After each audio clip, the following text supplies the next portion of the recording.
Salam sehat, Assalamualaikum warahmatullahi wabarakatuh, dan salam sejahtera bagi kita semua. Bapak berharap anak-anakku peserta didik baru SMP Negeri 1 Makale dalam kondisi sehat sehingga dapat mengikuti pengenalan lingkungan sekolah dengan baik. Nah, pada kesempatan ini bersama dengan saya Bapak David Tokada akan membawakan materi pengenalan kurikulum SMP Negeri 1 Makale tahun pelajaran 2021-2022.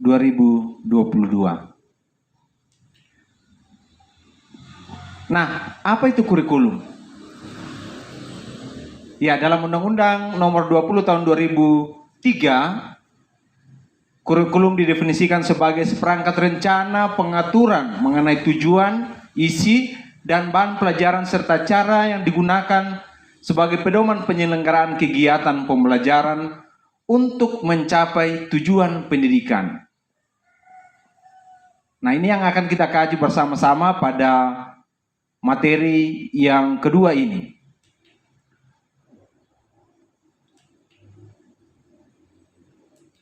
Nah, tujuan pendidikan nasional yang tertuang dalam pasal 3 Undang-Undang Nomor 20 Sisdiknas tahun 2003 dikatakan bahwa tujuan pendidikan nasional adalah berkembangnya potensi peserta didik agar menjadi manusia yang beriman, bertakwa kepada Tuhan yang Maha Esa, berakhlak mulia, sehat, berilmu, cakap, kreatif, mandiri, dan menjadi warga negara yang demokratis serta bertanggung jawab. Itu yang diharapkan kalian dapat capai dengan mengikuti pendidikan mulai dari TK sampai dengan tingkat perguruan tinggi. Kita mengharapkan bahwa kalian bisa mencapai tujuan pendidikan nasional sebagaimana yang tertera pada Undang-Undang Nomor 20 Sisdiknas tahun 2003.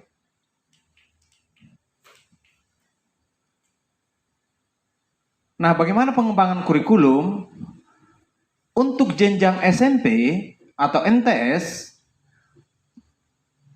Pengembangan kurikulum mengacu pada standar nasional pendidikan. Nah, apa itu standar nasional pendidikan? Standar nasional pendidikan itu adalah kriteria minimal. Ingat, kriteria minimal tentang sistem pendidikan di seluruh wilayah hukum negara Kesatuan Republik Indonesia. Jadi kriteria minimal yang mencakup 8 standar yang saling berkait, mulai dari standar kompetensi lulusan, standar isi, standar sarana, standar pendidik, standar proses, standar pembiayaan, dan standar penilaian. Nah, bagaimana sistemnya? Yang menjadi sasaran adalah standar kompetensi lulusan. Dari 7 standar yang lain itu arahnya bagaimana untuk mencapai standar lulusan. Jadi standar lulusan sebagai acuan dalam pengembangan standar-standar yang lain. Nah, jika kita perhatikan skema, kita lihat bahwa SKL itu diturunkan terhadap beberapa kompetensi inti, kemudian kompetensi diturunkan lagi menjadi kompetensi dasar yang nanti akan diuraikan di dalam indikator-indikator untuk mencapai setiap KD. Nah, inilah yang akan kalian pelajari nanti di dalam proses pembelajaran, di mana proses pembelajaran yang telah dilaksanakan akan diukur nantinya dengan menggunakan penilaian. Ya, jadi sekali lagi bahwa tujuan kita adalah bagaimana mencapai standar kompetensi lulusan. Nah, apa itu standar kompetensi lulusan? Standar kompetensi lulusan pada setiap jenjang atau pada satuan pendidikan, secara khusus pada pendidikan dasar, difokuskan kepada penanaman nilai karakter. Jadi difokuskan kepada penanaman nilai-nilai karakter yang sesuai dengan nilai-nilai Pancasila serta kompetensi literasi dan numerasi. Ya. Jadi ada 3 poin utama yang menjadi tujuan ya dalam mencapai standar kompetensi lulusan. Yang pertama adalah penerapan karakter, yang kedua adalah literasi, dan yang ketiga adalah numerasi.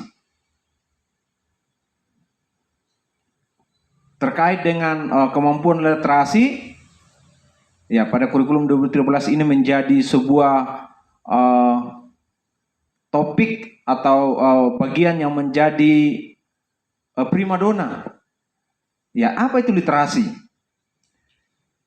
Ya, literasi itu adalah kemampuan membaca, ya, memahami, menafsirkan sesuatu yang diamati. Ya, jadi bukan hanya kemampuan membaca menulis yang dikatakan literasi, tetapi bagaimana memahami, menarik kesimpulan terhadap apa yang diamati atau disimak. Kemudian numerasi ya terkait dengan kemampuan untuk mengolah data. Ya, jadi terkait dengan kemampuan berhitung. Ya.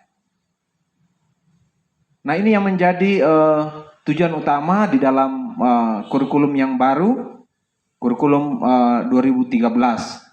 Nah, komponen-komponen mata pelajaran, ya struktur kurikulum kita untuk mata pelajaran ada 10.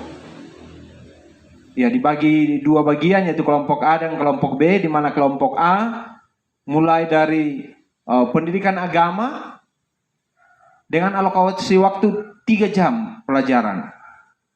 Ya, 3 jam pelajaran di mana setiap jam itu durasinya adalah 40 menit. Kemudian yang kedua, pendidikan Pancasila dan kewarganegaraan. Durasinya adalah juga 3 jam pelajaran. Kemudian bahasa Indonesia. Bahasa Indonesia alokasi waktunya 6 jam pelajaran. Jadi 6 kali 40 menit. Kemudian matematika. Ya, matematika alokasi waktunya 5 jam pelajaran. Kemudian IPA 5 jam pelajaran. IPS 4 jam pelajaran. Bahasa Inggris 4 jam pelajaran. Dan untuk kelompok B, seni budaya 3 jam pelajaran. Kemudian PJOK 3 jam pelajaran dan informatika 2 jam pelajaran. Sehingga totalnya adalah 38 jam pelajaran pada setiap pekan. Yang berikutnya adalah pengembangan diri. Ya, kita lihat bahwa pengembangan diri yang diterapkan pada SMP Negeri 1 Makale untuk kondisi darurat saat ini, di mana kita masih diselumuti oleh pandemi COVID-19, maka pengembangan diri dibatasi hanya kepada ekstrakurikuler wajib, yaitu pramuka. Jadi untuk pengembangan diri yang lain untuk sementara dihentikan. Yang dilaksanakan hanya pramuka. Yang berikutnya, bagaimana proses pembelajaran di masa pandemi? Ya. Nah, kondisi sekarang tidak memungkinkan bagi kita untuk melaksanakan pembelajaran secara full tatap muka di sekolah dengan adanya penyebaran COVID-19. Nah, karena kita berada pada zona kuning, di mana data terupdate per tanggal 27 Juni 2021 kemarin, kita untuk Tanah Toraja masih berada pada zona kuning, yaitu kategori risiko rendah. Sehingga kita masih diperkenankan untuk mengikuti pembelajaran secara tatap muka, namun terbatas. Ya, jadi pembatasan tatap muka yang dilakukan dengan melakukan pembagian kelompok, di mana pada setiap kelas itu dibagi 2 kelompok. Ya, jadi kelompok pertama dan kelompok kedua. Nah, untuk jadwal pembelajaran yang dilakukan untuk kelompok pertama itu akan mengikuti proses pembelajaran mulai dari hari Senin sampai hari Rabu, di mana setiap mata pelajaran akan melaksanakan kegiatan tatap muka 1 jam pelajaran di sekolah. Ya, jadi setiap mata pelajaran akan melaksanakan tatap muka di sekolah selama 1 jam pelajaran. Jadi sisanya itu dilakukan secara online atau dalam bentuk penugasan. Seperti halnya misalnya agama, alokasi waktunya 3 jam pelajaran, berarti tatap muka di sekolah dilakukan 1 jam dan 2 jam itu dilakukan secara online atau bentuk penugasan lainnya. Seperti itu modelnya. Ya.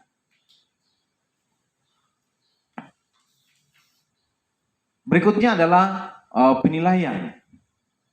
Nah, dari rangkaian proses pembelajaran yang dilakukan sebagai alat ukur ketercapaian daripada kompetensi pada setiap mata pelajaran tentu dilakukan penilaian. Nah, ada 3 aspek yang menjadi penilaian. Yang pertama adalah penilaian sikap.